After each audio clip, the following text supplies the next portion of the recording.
Hey everyone, and welcome to video number 3, where we'll be talking about, as John Green puts it, the exception, the Mongols. We'll be talking about these actually in videos number 3 and 4. Now, when you're talking about the Mongols, it all begins with this man, Genghis Khan, or as the textbook calls him, Chinggis Khan. Genghis Khan, was the name that American society knew him at for decades. Western society knew him at for centuries. But, it was decided relatively recently that a more accurate way of spelling his name was Chinggis. So the AP textbook, and you find a lot of college textbooks, they like to go with what's considered, I guess, to be the more politically correct way of putting it. So we'll refer to him as Chinggis as well. But Chinggis Khan, Genghis Khan, same guy. Actually, neither of those were even his birth name. He was born Temujin in 1167. Chinggis or Genghis Khan was a title that he took when he became the ruler of the different Mongol clans. He was born into a noble family, but remember, nobility in these nomadic societies was very fluid. It was very easy to lose your noble status, and that's what happened to him. In a rivalry with another family, his family status was destroyed, and he ended up living in poverty and captivity. But a way to kind of rise back up the ranks was through being courageous in battle and also being smart with alliances. And those are two things that Genghis Khan was very, very good at.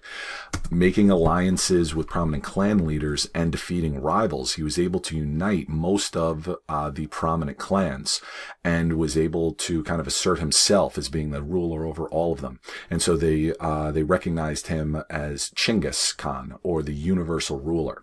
So in 1206, when he kind of is given the title Chinggis Khan, you can see that the area he's in control of is still relatively small. Just encompasses modern-day Mongolia, a little bit of areas in northern China, and up into Siberia as well.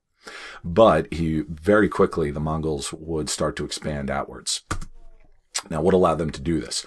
Well, one of the things, Chinggis implemented a new system of government. He really mistrusted the old clan alliance system. Even though he was able to take advantage of it in his rise to power, he thought that it was somewhat counterproductive for them to, really achieve their goals. He says, we need to reorganize Mongol leadership so that it's based on merit rather than clan identity. So a little bit similar to Confucian values, but this had to do with military leadership as opposed to, Confucian scholars working for the government. He also said that we need a capital city. The Mongols were nomads. They moved around all over the place. But he says if we want to kind of show our authority, and if he wanted to show his authority as an emperor, he needed a city, even though he himself spent most of his life traveling around and fighting on horseback. But they established the city of Karakoram. It became the Mongol capital, and it became a symbol of political authority over all clans. Now, Mongol strength was all about the military. This was the most important institution of the Mongol state. This was a warrior society, and they relied on outstanding equestrian skills. They were excellent on horseback. These were people that learned how to ride at basically toddler age. And they were very, very proficient at using the bow, the short curved bow. The curve in it gave a little more power to it, made up for its lack in size.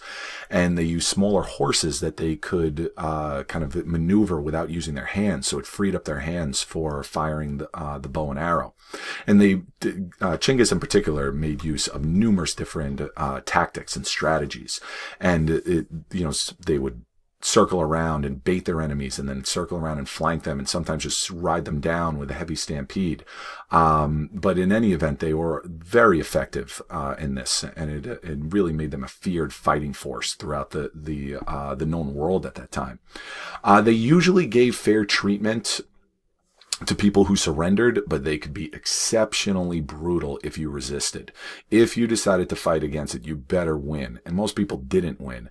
They would slaughter entire towns, or sometimes even make the survivors act as human shields in future conflicts. So, nice. All right, so the Mongols by the time they were done, right, this is 1279, at the height of the Mongol Empire, they had the largest contiguous empire in the history of the world. Contiguous means that it's all connected. Excuse me.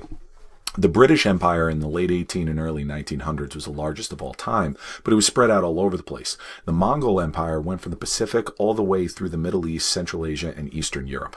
You had Russia and you had Korea, all under their control. Now, it was broken up into different areas. We'll talk about that in a little bit, but still, this was a very impressive empire that was conquered in a relatively short amount of time. Figured, Genghis Khan really started all of this in 1206, and 70 years later, they had conquered most of the civilized world. So it was pretty impressive what they were able to do. Now, to go into a couple of these areas a little more specifically, northern China, they displaced the Jurchen people in the early 13th century in northern China. Chinggis Khan led this conquest himself. By 1227, when he died, you can see how the majority of northern China and even large sections of Central Asia were under their control. But southern China remained independent at this time. So Chinggis Khan did not conquer all of China. The Song dynasty was still in control down in southern China. Persia, though, fell shortly after that. Chinggis Khan became very angered that the Persian Shah, had kind of, disrespected them and, sent back their ambassadors kind of in a very disrespectful manner by killing the ambassadors. So he decided that this was not going to fly. And also just the general idea of resistance was not going to fly with the Mongols.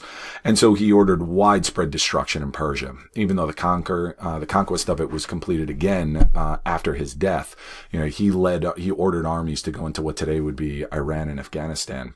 This in turn led to the overthrow of the Abbasid dynasty, right? So you see by 1259, you can see how the empire had extended through most of China. Okay, we'll get back to that in a little sec. Also, all of Central Asia, and down here, what today would be Iran, and even areas of Iraq, Turkey, and Syria as well. The overthrow of the Abbasid dynasty was not finalized by Chinggis. He was dead by that time in 1227. It was finalized by Hulagu. He was one of Chinggis's grandsons and a brother to Kublai Khan.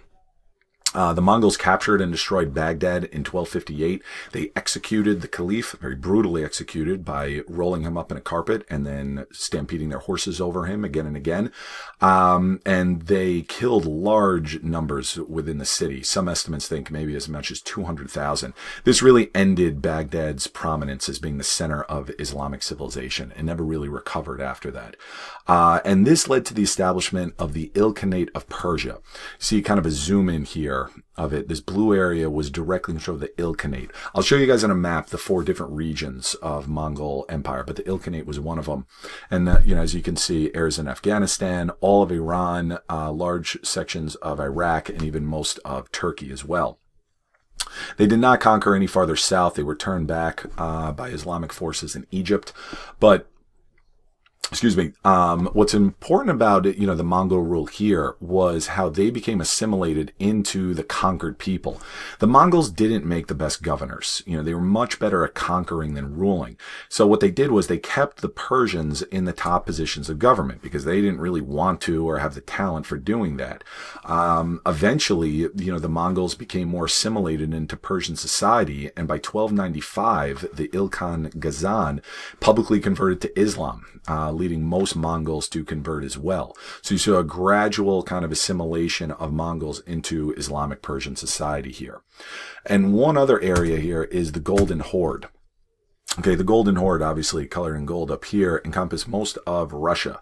It was called the Golden Horde because of the yellow-colored yurts that they used, the tents. Mongol armies, they really start to go into Russia in 1237. They really like the steppe land around here north of the Black Sea, but you notice how northern Russia they never really went into. They didn't really, that area was too cold, too heavily forested. That didn't do much for them. They didn't rule Russia directly. They really just demanded tribute from the local rulers. Okay, so here are your 4 main areas. After Chinggis died, a power struggle erupted among his sons and grandsons. So the empire didn't collapse. What they decided to do was split it up into 4 regions called Khanates. And so it was kind of co-ruled by different Khans. Here you have the Ilkhanate of Persia. You have the Chagatai Khanate, which was Central Asia. You got your Golden Horde. And then you've got the Yuan Dynasty, which I'll talk about this in a little bit. This was also known as the land of the Great Khans. The Great Khans took control of China since it was considered the wealthiest and, kind of their historic area with Mongolia right up here. And it gave the Great Khans a sense of superiority. And the most prominent of the Great Khans was Kublai Khan. Now, he was a grandson of Chinggis, and he ruled from 1264 to 1279. He was responsible for the conquest of southern China. He overthrew the Song dynasty. And so this would mean that the Mongols would be in control in China for the next couple of decades. He was not able to extend his rule much farther south. The Mongols, on their horses, they couldn't fight very well in the heavily jungle areas of Southeast Asia. So they didn't really make it down into Vietnam and Cambodia and those areas, nor did they make it over into Japan. Twice they tried to do naval invasions, but they failed due to typhoons destroying their fleets, which the Japanese named kamikaze, the winds of the gods that protected them. But he did establish, as you see on the map, the Yuan dynasty. In 1279, he proclaimed himself emperor and established this new dynasty. Now, in contrast to Mongol rule in Persia, they were, where, the Mongols were assimilated into Persian society, Yuan rulers kept themselves separate and above the Chinese subjects. So Mongol superiority in the Yuan dynasty is very important to remember about this. Only Mongols could serve in government or in any type of military leadership, and Chinese culture was repressed. Now, foreigners were used in the Yuan government, such as Marco Polo, Kublai, the Italian merchant who lived there for 17 years. Kublai used him as an administrator. He would use Persians, he would use Arabs, but the Chinese, they were kept beneath them. And obviously this was going to lead to some resentment. There overall was a tolerance of other faiths, though, Taoism and Buddhism. One of Kublai's wives, probably his favorite wife, was a Christian. He had 4. But they ended the Confucian dominance. They did not actively persecute Confucians, but the special privileges of Confucianism ended. Plus, they were given special privileges to Mongols, so the whole merit system of the civil service exam was done away with. It would come back later on with the Ming dynasty, but it ended under Mongol rule of the Yuan dynasty. All right, so that is part 1 on the Mongols, and in the next video, we'll talk about kind of, the effect that they had throughout Europe and Asia, and then the decline of them.